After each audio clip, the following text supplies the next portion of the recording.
Greetings. Oh my gosh, it's time for a Simmer and Gabby podcast. Rob Simpson from Vancouver Hockey Insider.com. And of course, the illustrious, the immortal Bruce Boudreau, coach of many NHL hockey teams, champion at many levels. By the way, last week you referenced the Memorial Cup. Did you win it just the once?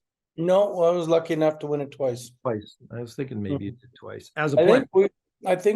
think we would have had a good chance of winning it three times, but the WHA came in and took Mark Howe, and it took Marty Howe, and it took Tom Edger, and it took Wayne Dillon away from us all in 1 year. And those would have been four pretty good juniors for that next year. To add to a stable of John Tonelli, who was a rookie, and Mark Napier, who was a rookie, we would have had quite a good team, I think. This is the Marlies. Yeah. Damn, you guys were loaded. We're doing 27 minutes this week. It's in honor of number 27s, and I'll let you go first. Pick a number 27. Well, the obvious one is Daryl Sittler. I mean, a captain, a guy that I really grew up or played with and almost idolizing. But I'm going to pick Frank Mahovlich because when I was a kid, he was my hero. I mean, when I was 7, 8, 9, years old, when he was playing with the Leafs, and we would, catch few games on TV, but I mean, many, many games on the radio. He was the Big M, the guy that scored all the goals. I still remember to this day in '67 when he got traded to Detroit that I wrote in every one of my textbooks at school, I'll never like the Leafs again. I'll never like the Leafs again. On all the pages, like how we changed our tunes after a while. Oh yeah. I remember watching him when he was with Detroit. I was probably about 6 years old, and I ran into him. I was doing a TV shoot for Leafs TV in the Palm Desert, going to Jimmy Pappin's house. And we finished the interview, and Jim Pappin goes, "Oh, you should pop by the golf course with us later because Peter and Frank Mahovlich are here today." I'm like, serendipity, one stop shopping. So we talked to the Big M and Peter, who's hysterical. And then I ran Frank before the Hall of Fame induction last year. Was just shooting the breeze with him for about 20 minutes. I'm like, just hanging out with the senator. He's quiet, but he's a delightful guy to speak to, and obviously a legend. I'm going to go with Scotty Niedermayer for my number 27. Not a bad choice. You had him as assistant coach. Tell me about that experience with Anaheim after he got done playing. Well, Scotty's one of the best people you're ever going to meet, and loyal, and as the day is long, and I'm taking away his hockey ability, but as a soft-spoken coach, it was like when he was very cerebral. He didn't talk a lot, but when he talked, it meant something, and you would definitely listen. I mean, matter of fact, when it came time in Minnesota to look for a coach, I mean, it's funny, the Scotty thing. I mean, he told me to phone. Who did he tell me to phone? Scotty, what's his name? I'm losing my mind here. The last name, his defense partner in Jersey, Stevens. Is Scott Stevens, yeah. Who you did hire.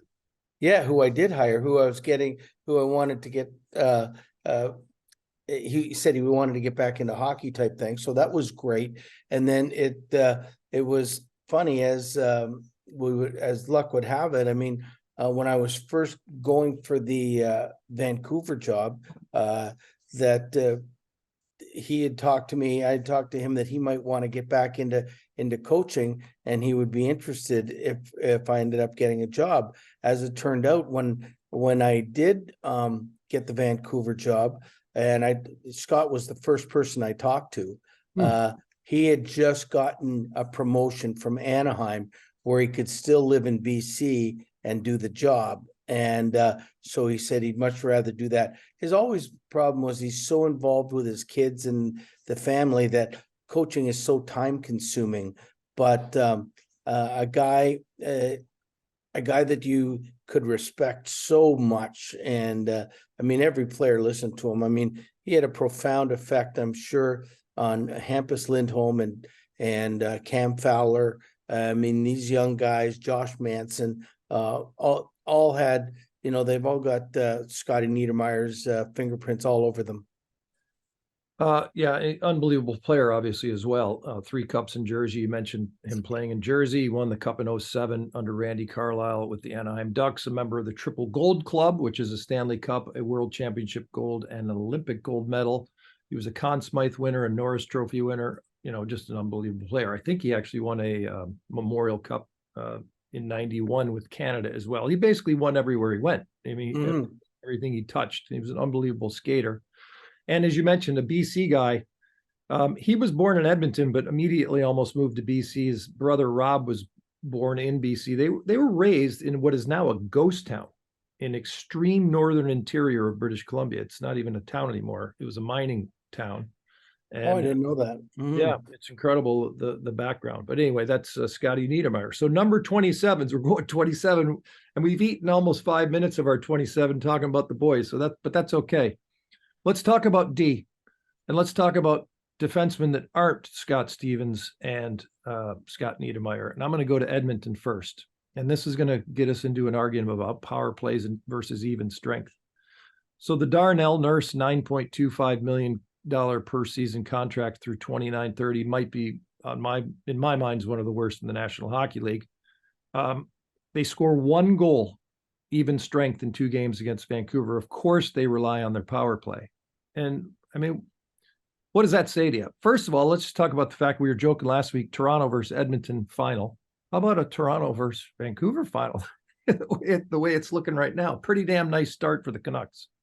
It's a great start by the Canucks. And it, to me, not the first game. The first game, I think Edmonton was reading all about themselves and how good they were, and they just didn't show up. And you knew that with the starts that Vancouver had the last few years, where they got into trouble, and if they had had better starts, then I mean, obviously, I think they would have made the playoffs the last 2 years.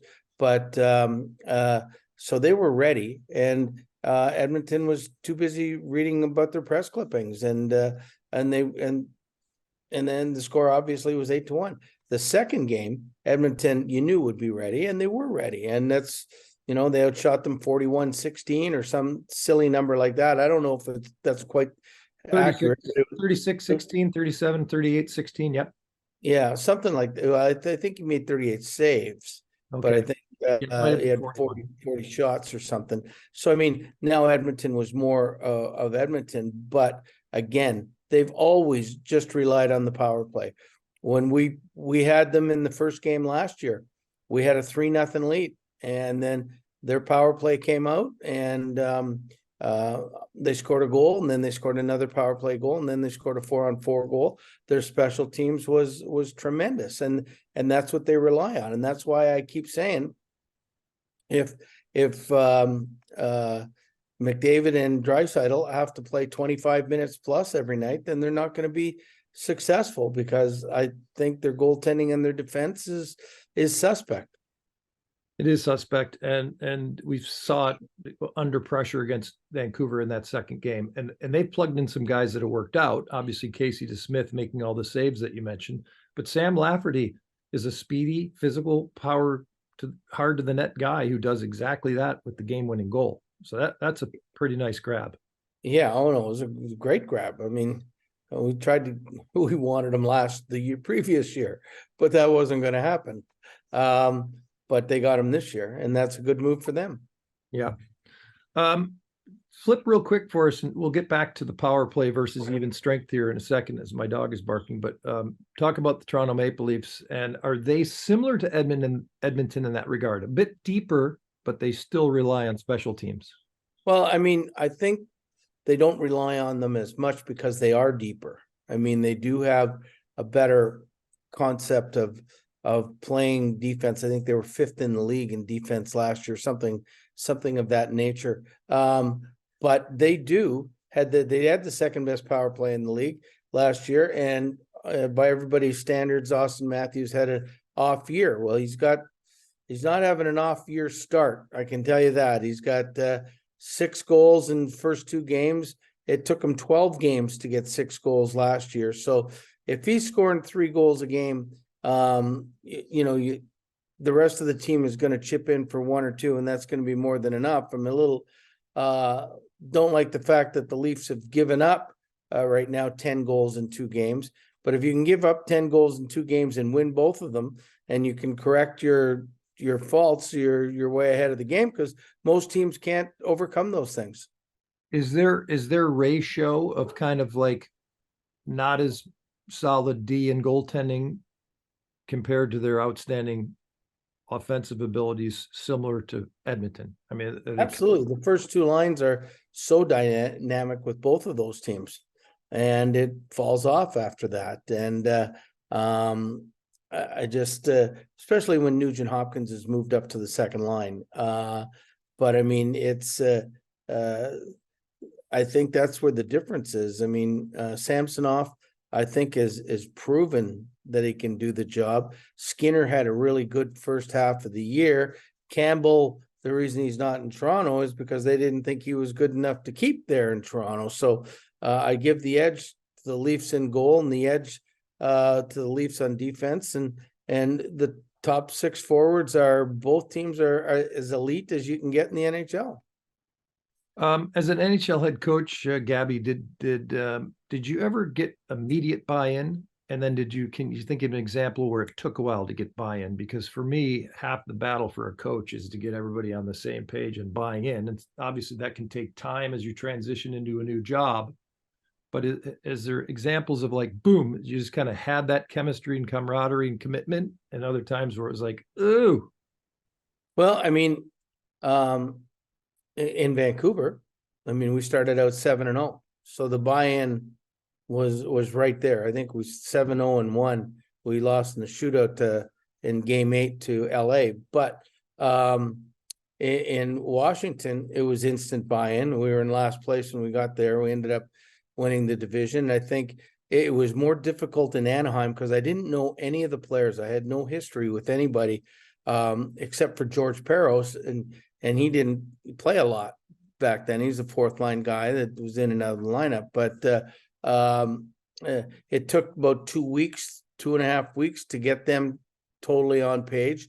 In Minnesota, it started right out from the get-go. I mean, we ended up with 110 points that first year, but I mean, we were we were tied for the President's Trophy League trophy up to March, and then once the trade deadline hit, we had a really bad March. But I mean, other than that, I've had good buy-ins from teams, and it's and I think it's important that when you're coaching, that I mean, the reason you're the coach halfway through the year is because they weren't getting the buy-in from the other guy, and so they made a change. Now you come in, and the players know the onus is now on them. Almost every time you look at the papers or the media after a coach gets fired, and the players will come out and say, well, that was on us, we didn't perform, and those things. So it's when the new coach comes in, they gotta do it. Or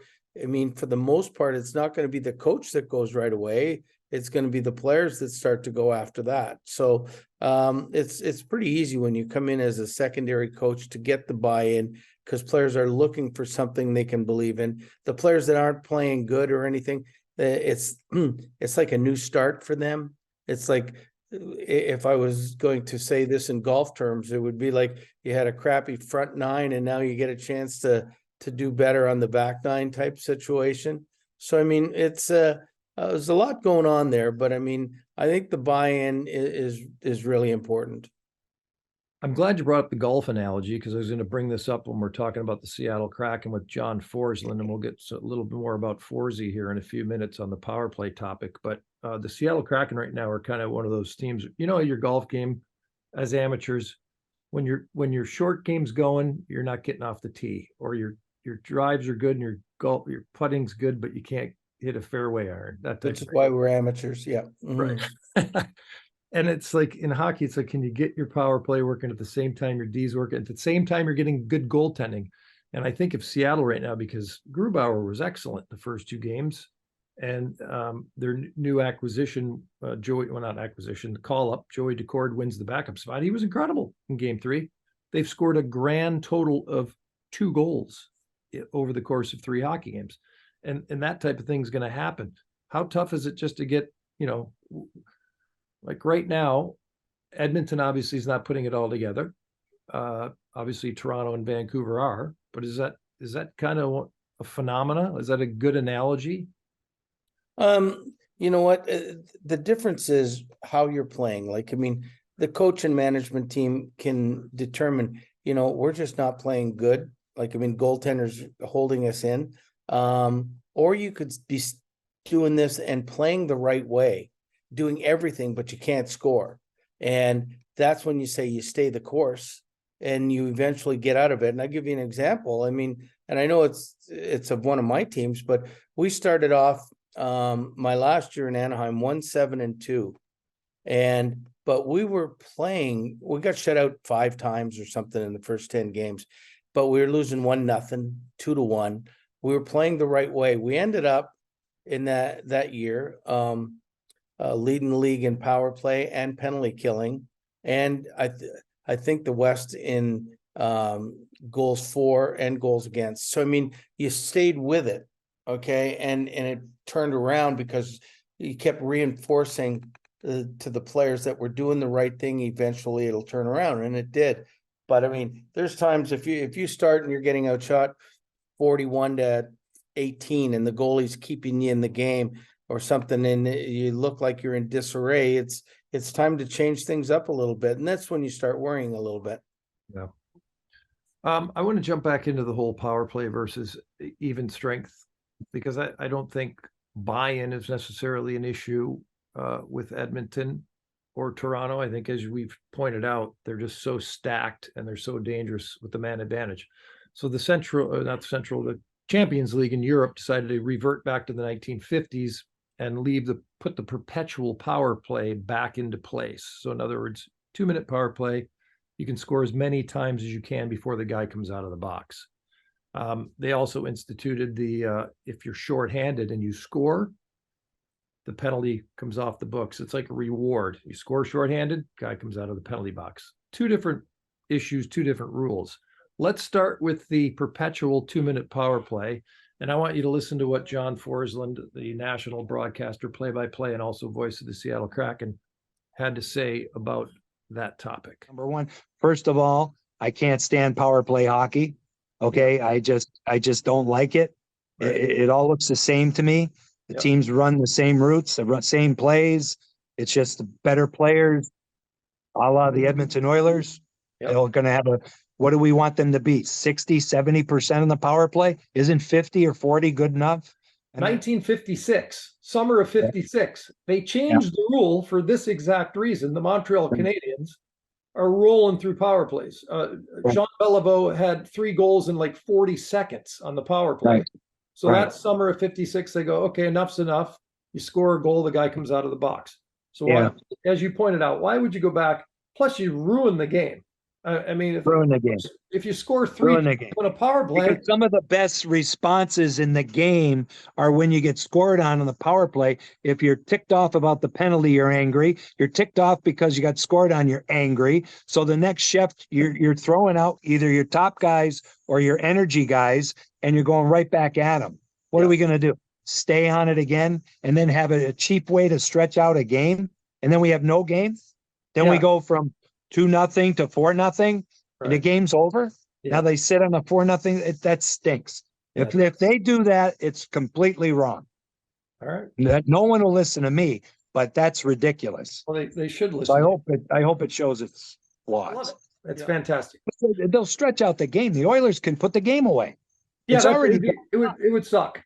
It would suck. Yeah. Like you said, 2-0 becomes 4-0. It's like, oh, goody, we have to come back for 4 goals because they got a power play. Yeah, and I hate to pick on them because they're an excellent team and they're our neighbors and we're divisional foes and there's bad karma if you say things, but they live off the power plays, proven until proven otherwise, with a average defense and average goaltending.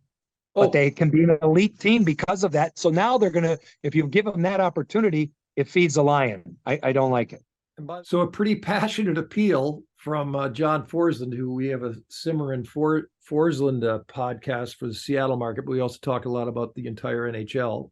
That's SeattleHockeyInsider.com, but pretty passionate about why would you let a hockey team dominate in one element of that's not 5-on-5. It's not real hockey when they're maybe mediocre in other areas. And he brings up the fact that last year Edmonton's D again and goaltending was like, and they're winning hockey games on the power play. Pretty frustrating. If I agree with John too. I mean, you can't do that. There's a reason they changed the rule in the 50s when Montreal had those powerhouse teams that won 4 cups in a row. I mean, they could score 2 and 3 goals on the power play, games out of reach all of a sudden. So I just imagine when I'm listening to that you take a ticky-tack little hooking penalty or a slashing penalty in the neutral zone or anything, and a team gets 3 goals on you, and that little penalty costs you the game because it's too difficult to come back for the most part. So, I mean, I think the reward, the power play is a reward for another guy taking a penalty, and the reward is scoring a goal. That's the reward. It's not scoring 3 goals. The reward is scoring one goal. And I mean, if the penalty is so severe that it's a 5-minute major, then they say, okay, yeah, you want to be stupid, then you can sit there and take as many goals as you want. So, I mean, I think the reward system there is great. As far as the third portion of that question, I mean, I think it would be interesting. I don't know if it would work. I mean, but I mean, the concept of if you score a shorthanded goal, especially when you think of how many shorthanded goals are scored in the league per year per team, that the power play would be wiped out. I think that's interesting because every time you got behind a goal, instead of putting out your best defenders, you might put out your best offensive guys to try to score the goal. So a goal is going to be scored one way or another. Usually, you put out your best players offensively. They're usually not your best players defensively, and not willing to block shots and do all of those things. So that would be interesting to see, and it would be a good reward for the shorthanded team if they scored, they also wipe out the power play. But I mean, the first portion of that question is definitely a no-no to me. I hope they don't even think about it. And like my good friend John Forsland said, he was passionate. I thought he was going to come outside the microphone there and start yelling because you know what? John first started with me, in 1986, we were in Springfield together, and our team couldn't score a goal in the power play if our life was on life support. But I mean, he's a great guy, and I really think he knows his hockey too. So I agree with him. Yeah, he knows his stuff. In fact, last time we chatted right before the season, he said the Kraken were going to have trouble scoring. Well, here we are. 3 games into the season, they've scored. Well, if you look at their shooting percentage from last year, it was way above expected, and that is not a trend you want to continue with, rarely can you continue with this. So, I mean, I think what are they 0-2-1 now to start 3? Yeah. I mean, it's an uphill climb. I mean, it's not hard to do, but I mean, it's always you want to get above the 500 mark as quick as you can to give yourselves a little bit of safety net in case you do. Everybody's going to have those 4-game losing streaks, and you don't want to do it when you're under 500. Yeah. Well, they'll stick to the game plan for now as they come home with their season opener this week on Tuesday night. But yeah, Johnny's great. He's got things nailed down. I want to bring up, just for the benefit of everybody, Canadian teams are improved. Calgary remains a little bit of a mystery, but we're just underway. Vancouver's coming out gangbusters. Edmonton's Edmonton. Toronto's we talked about. What's with these Ottawa Senators right now? I don't know. I've watched both their games. They jumped in, the first game they jumped out to the lead and couldn't hold on. The other night or yesterday, I mean, I thought they played well and they did win, but I mean, they didn't win anywhere near as convincing as I thought they would. But I really like their team, especially if they get the Norris and the holdout guy back. If they get those 2 guys back, then that solidifies their center ice position.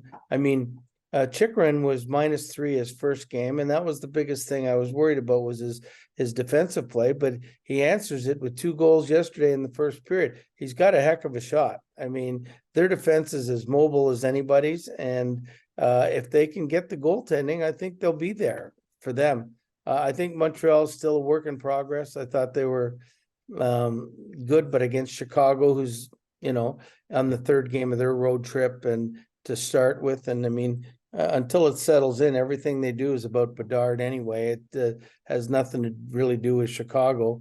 But Montreal won last night, but I thought they looked really bad in the 2nd and 3rd period against Toronto on opening game. But again, that's first game, jitters and everything else.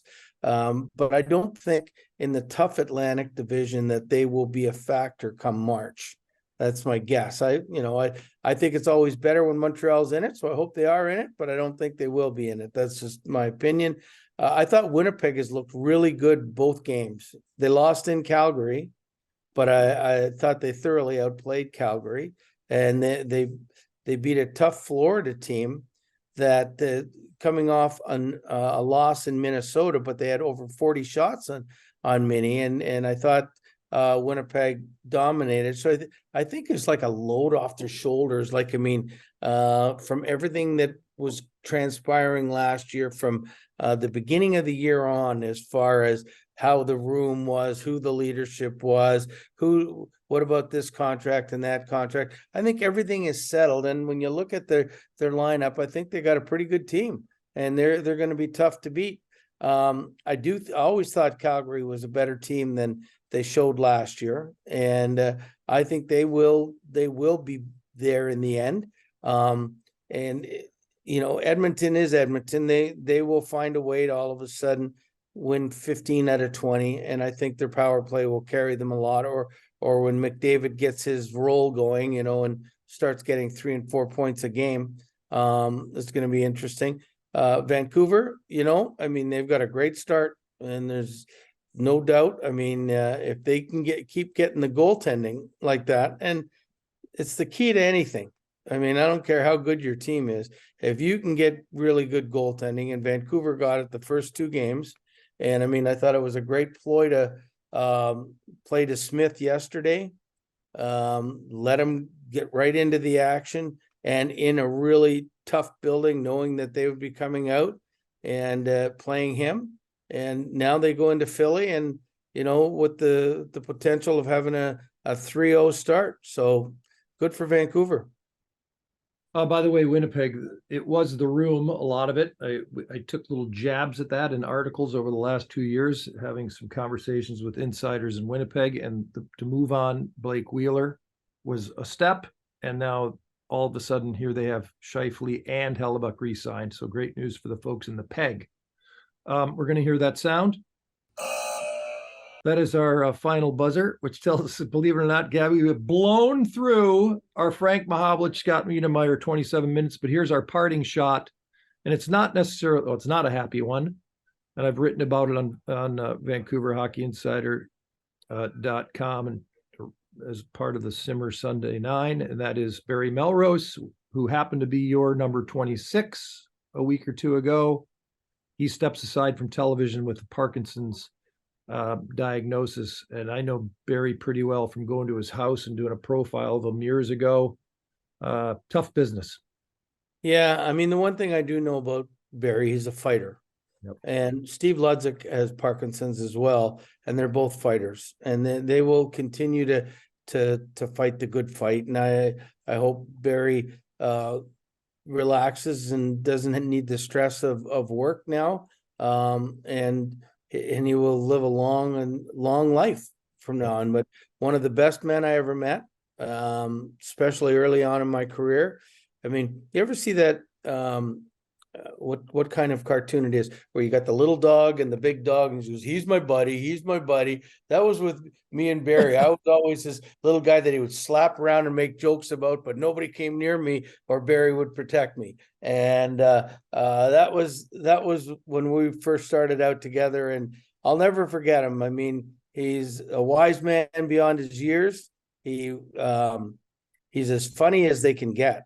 There's nobody funnier. and he's got the best laugh in the world. So I mean, I hope he gets the chance to do that laugh much more before, you know, I mean, I just hope he gets to do it a lot more. Yeah, I think he will. I think he will. I think that was the old George is my friend. George is my Yeah, friend. yeah. Yeah, all the best to Barry and his family. And that's it. Simmer and Gabby. We got a boogie. Gabby, outstanding as always. It goes by awfully fast because, man, we could have gone double with some of these topics, but we're good. We'll save them for next week, and we look forward to seeing you and enjoy all the hockey action. All right, sounds good.